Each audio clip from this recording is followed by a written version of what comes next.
Okay. Good afternoon, everyone. So just before the poster session, I would like to now introduce you to the Dr. David Huesmann, who joined Wiley in 2015, and he is the editor in Macromolecular Materials Engineering, but he's also deputy editor of Macromolecular journals, and he will be sharing now with us insight into publication process, not only in Wiley. So David, the floor is yours.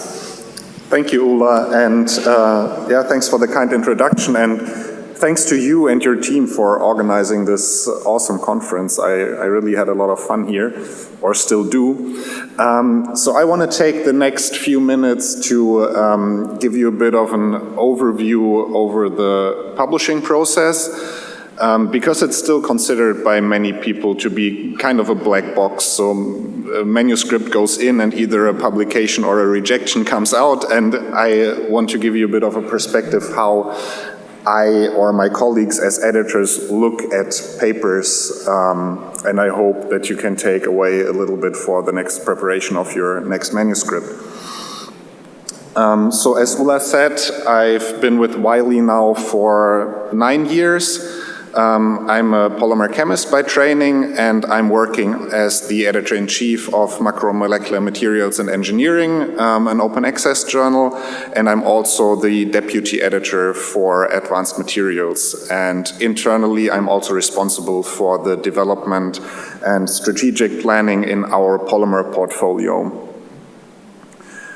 So the first question is, of course, why publish at all, right? So for some reason, researchers are publishing their work, making it public, and one part of this is, of course, recognition by peers and finding possible collaborators. And then, of course, publications are also often tied to either promotions or grant applications. But there's, of course, also a responsibility towards the people who actually finance the work, and in most cases that would be the taxpayer or society in general. But apart from that, also by publishing your work, of course, you will have an impact on the field that you're working in, and can influence and inspire further research in that field. So as an editor, of course, I'm working a lot on manuscripts, but that's not all I do. So what I'm doing is manuscript assessment. I will select reviewers for manuscripts, and I will make decisions based on the reports I get back from the reviewers. Then more internally, I'm also working on journal strategy. So for example, in which direction do we think the field is moving? What topics should we focus on? I'm also doing community interaction, so what we're doing right now.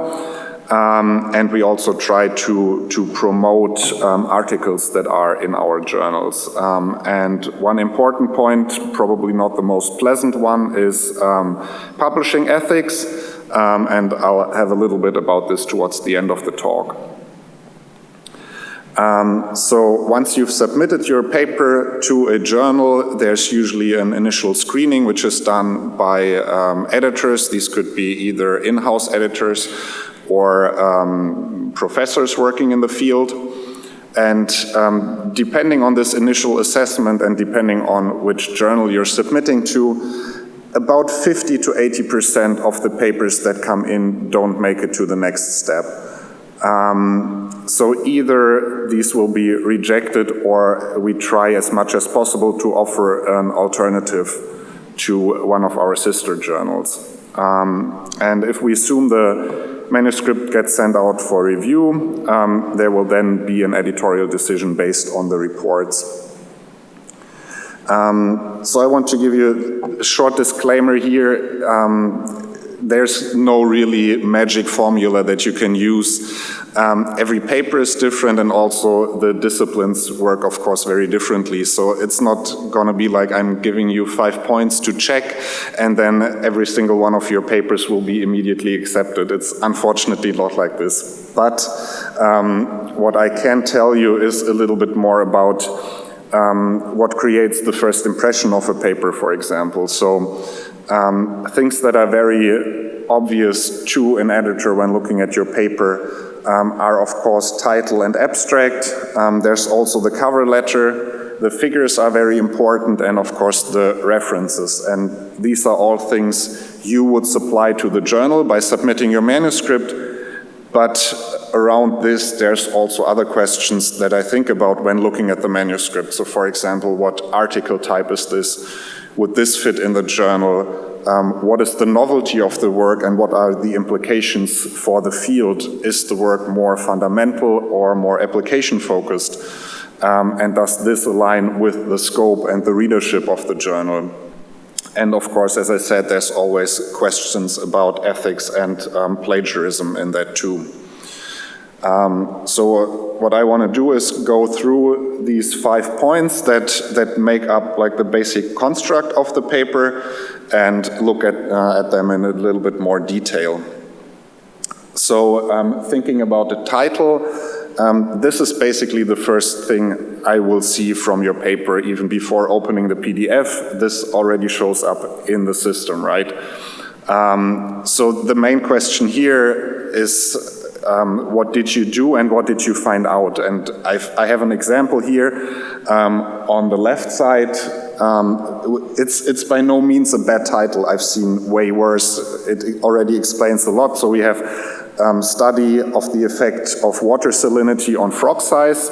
It's a pretty decent title, but without making it any longer, you can already pack in a lot more information in there. So on the right side, we have salt water makes Argentine frogs smaller, which already tells me what kinds of frog were you looking at, and they are not only changing size, but I already know that they are getting smaller. So I know this example is not super relevant to the audience here, but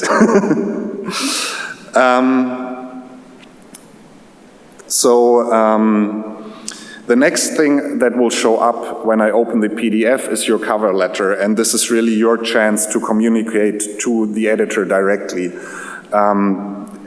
The paper is not going to be rejected because there is no cover letter, but it's just a missed opportunity to talk to the editor, because the editor is usually a generalist in the field and you are the expert here, and the editor might not know immediately what kind of consequences your work might have.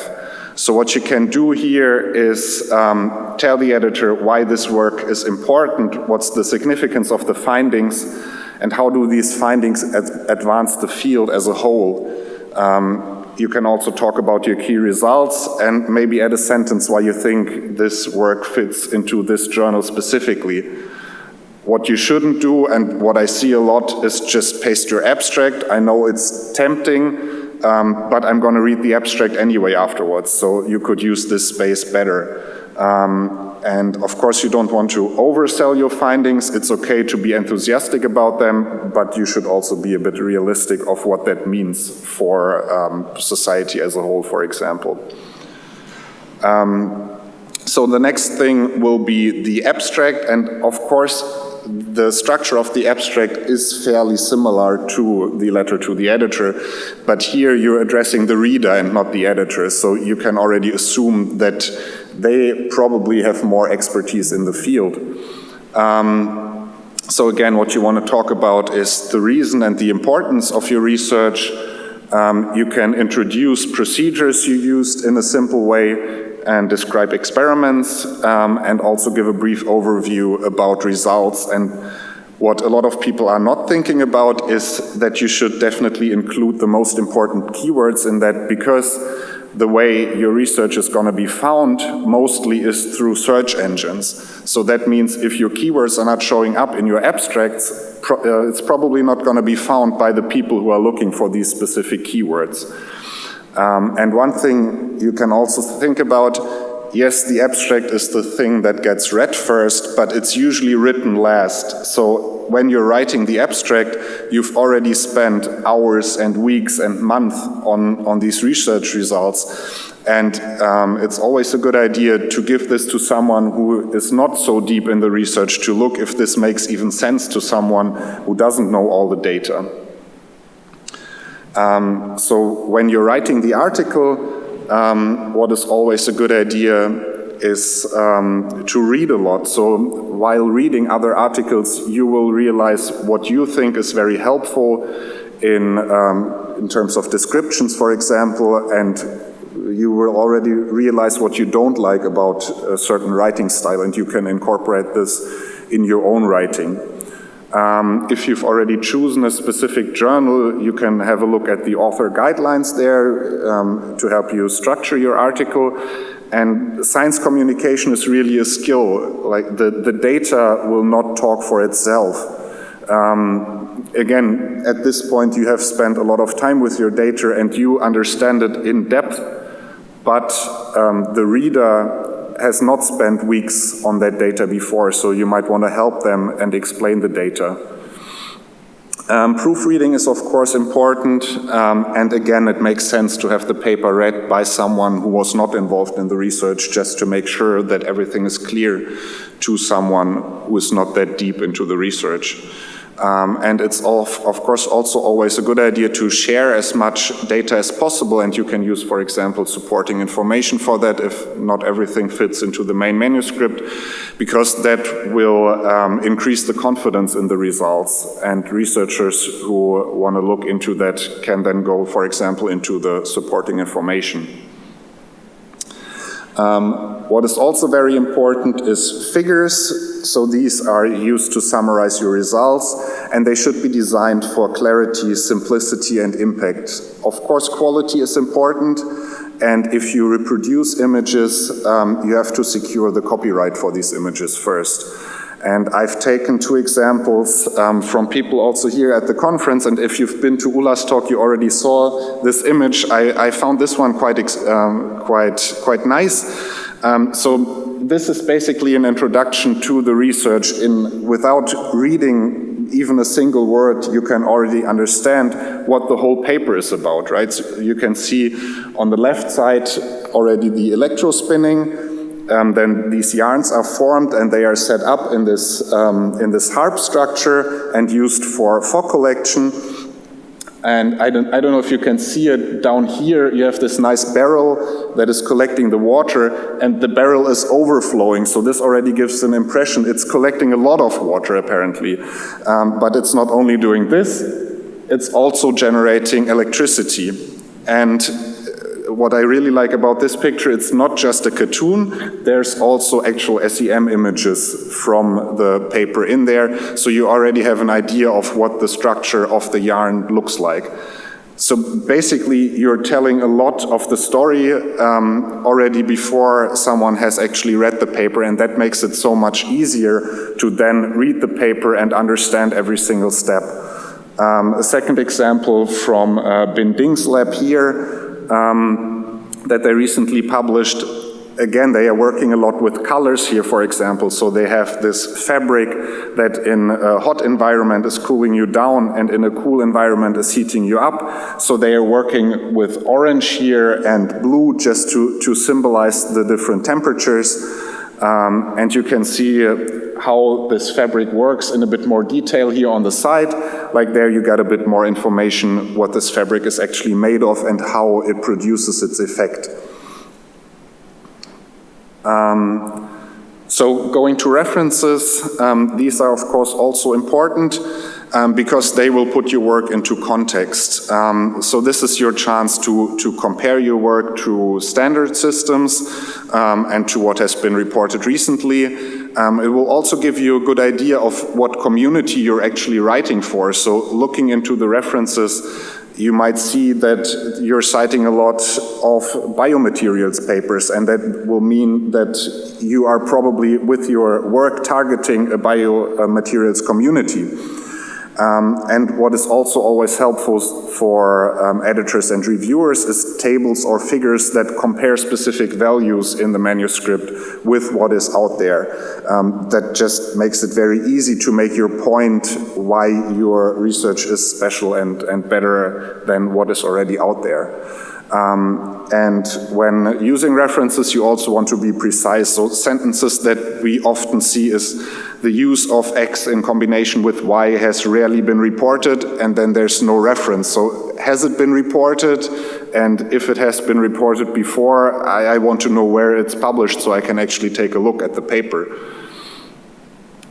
So assuming the paper is then sent out for peer review, the next step is likely to be a revision because comments from the reviewers will come back. And what you can do here is, first of all, take your time. You don't have to respond immediately to this, right? And not all the changes that the reviewers are asking for have to be made. But if you don't want to make these changes, you should have a solid argument for why you think they are not necessary. Of course, you want to highlight changes in the manuscript and have a point-by-point response to the comments of the reviewers, because that just makes the whole process a lot easier. And just keep in mind that these response might or will probably go back to the reviewers, and you will need to convince the editor and the reviewers that all the comments are addressed. So with this, I would like to take a few slides to go into integrity and ethics in academic publishing. So there are a lot of issues that can come up, and some of them may be harmless, some of them may be unintentional, but this also goes to organized illegal activities. So for example, plagiarism or self-plagiarism is often a problem, and when the manuscript gets submitted to us, it will run through a plagiarism check, every single manuscript.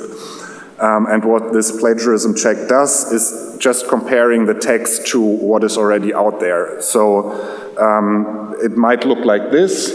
And this is actually an extreme case where there's very little color in this manuscript. Just a few very usual sentences that are often used, common expressions and so on. That's obviously not a problem. But on the other spectrum, you also have reports that look like this. So there's whole sections or pages copied from other work that might be the work of the authors, but it might also not be the work of the authors.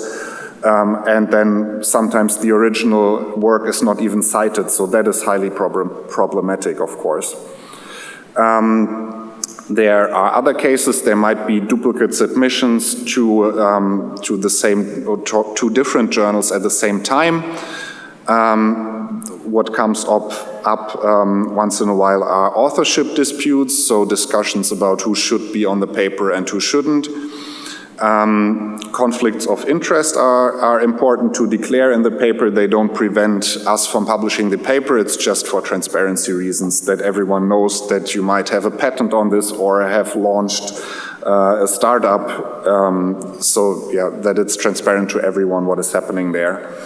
There might also be cases of citation manipulation, either from the side of the authors, who excessively cite themselves, and excessively I'm talking about long lists of papers that have barely anything to do with the topic of the paper, but it might also come from the reviewer side, where reviewers are requesting specific articles to be cited that again might not have to do with the work you're actually working on, and this is something that we as editors try to screen out already. We might miss that in cases, and then it's always appreciated if you mention this to us during the revision. There might also be peer review manipulation or manipulation of data or images, and again for things like this we have standardized checks. So this is from a paper that was submitted to us. These are gel plots, and these two are supposedly different samples, and you can see it's just the same gel plot inverted and resized. This might happen to microscopy images and things like that. So this is something we are very careful to figure out. There might be problems with copyright, and if there are human or animal studies, this is something we also routinely check, whether approval numbers from ethical boards are included in the paper or not. So there might be a lot of ethical issues that come up during this whole process. So jumping back to publication, once you have published, obviously you want your paper to get read by as many of your peers as possible. And as I said before, in this whole process, search engine optimization is really important. And something not everyone is thinking about. So throughout the manuscript, if you use the keywords consistently, that will make it show up in a better way in a search engine, for example, or in a database.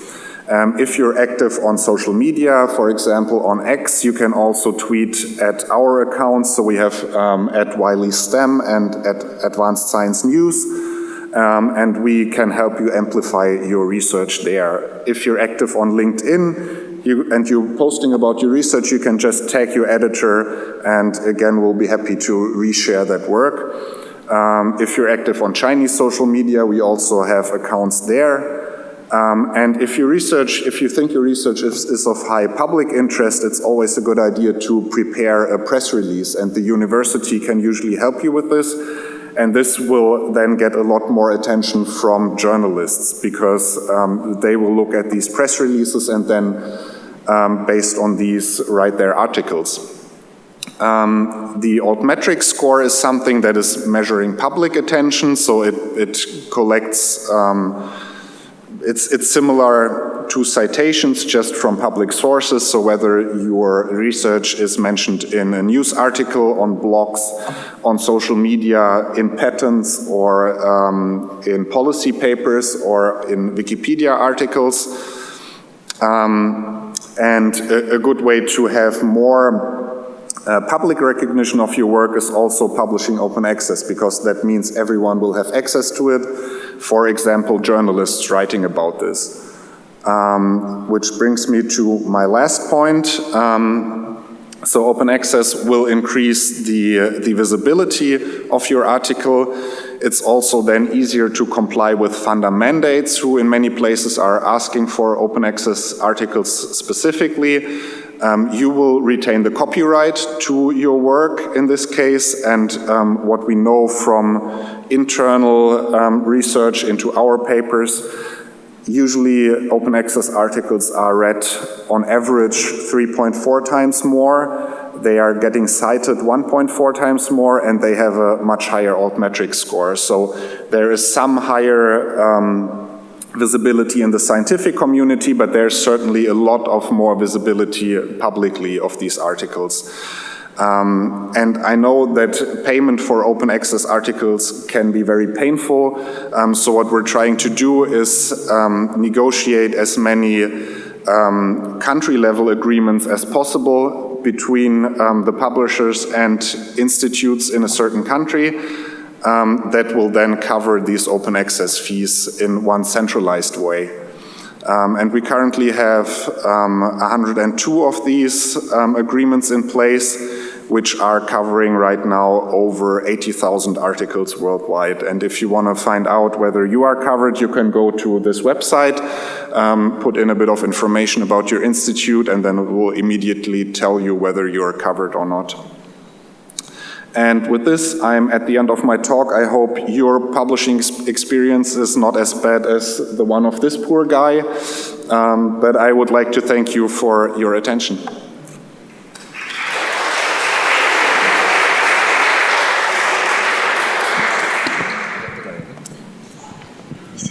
This is your chance to ask questions to the editor-in-chief and the deputy editor.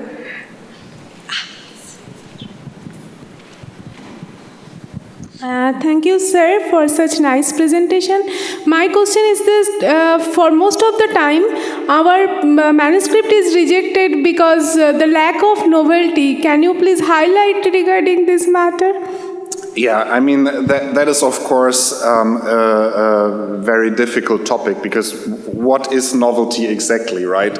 And that depends on what journal you're submitting to. If you're submitting to a very broad scope journal, there, as an editor, we're looking for things that also is interesting in other fields of research. So, for example, if I have an electrospinning paper in advanced materials, I want this paper to be also interesting to people outside of the electrospinning field. On the other hand, when I'm working for macromolecular materials and engineering, that's perfectly fine if that is just aimed at the electrospinning community. So, yeah, that is basically the main point there. Hi, a very nice presentation. I have two questions. First, when the same way as you are checking the plagiarism, so Authenticate and other programs, when you will start to check the AI-generated publications? Because lately, many publication has been published even in our field, I can see if something is generated by AI. So, and it is sometimes published in a high impacted journals. And sometimes there are even some words that were left. Yeah, I know these examples, yeah, and images generated by AI too, yeah. Right? So this is, it's already implemented in some cases. So for us specifically, we are working on a new submission system where this will be integrated in a standard way. Some of our journals are already on that, others will move there. There's also already solutions from other publishers out there. So that is something that is in the process of coming to basically every journal, because the examples you mentioned were pretty obvious, but it might also be a little bit more subtle, and we definitely want to filter these out. There were some not so obvious, but yeah. Exactly, and that's also a problem with reviewer reports, for example. So I have seen reviewer reports with a similar pattern, also with prompts still included. So it's not only on the paper side, but also on the reviewer report side, and we need to make sure that this is actually generated by a human being. Yeah, and my other question is, there's something that is bothering me quite often, and I think not only me.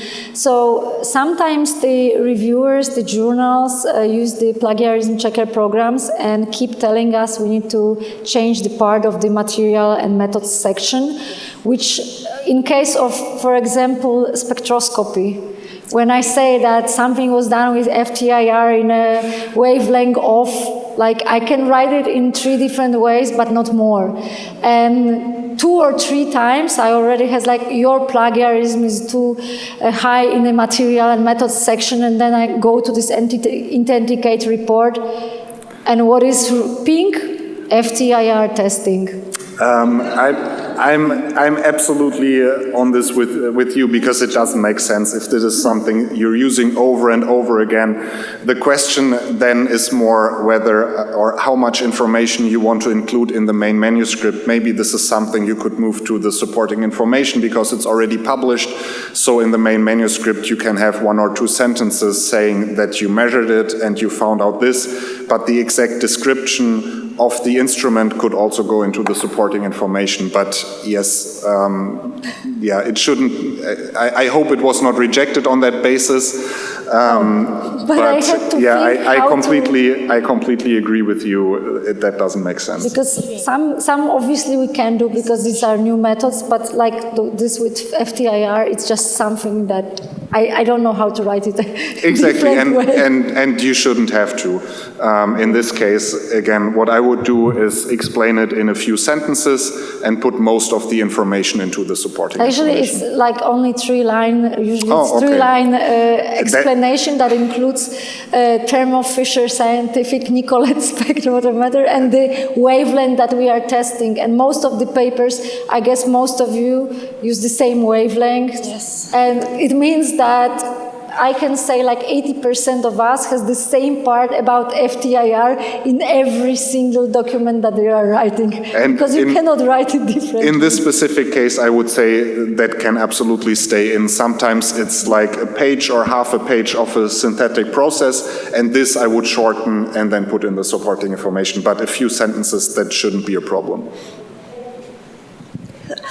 Hello. I have one question. At the beginning, at the beginning of your speech, you told that 50 to 80% of paper are transformed to sister journal. So, what is the decision of transferring? Because 50 to 80%, it's very huge. It's huge. So. Why you transfer to sister? I mean, the question so it's not these 50 to 80% that are transferred, it's 50 to 80% that are rejected. And a lot of them will be transferred because there's still valuable information in that. But as I said, for example, in advanced materials, it might not appeal to readers outside of a specific community. So in that case, we would offer a transfer. There's also a lot of papers that are just unpublishable and that get rejected. When I started working as an editor, I was surprised of the average quality of the articles that come in. And my second question, are you influenced of rejected paper by the decision of way of the publication, open access or not? No, I would say not. I mean, I work for both a subscription journal and an open access journal, and no, I mean, I'm rejecting a lot of papers from an open access journal, which, again, the decision is every time, this is quote-unquote costing money to reject the paper, but if the science is not good, it can't be published. Okay, and with pre-printing, because we have the case that our work was pre-printed and after that reject. It depends on the publisher, but in our journals, you can have a preprint out there, it will still be considered for peer review. Also the same with PhD thesis, for example, if there is overlap to that, that is no problem. Okay, thank you.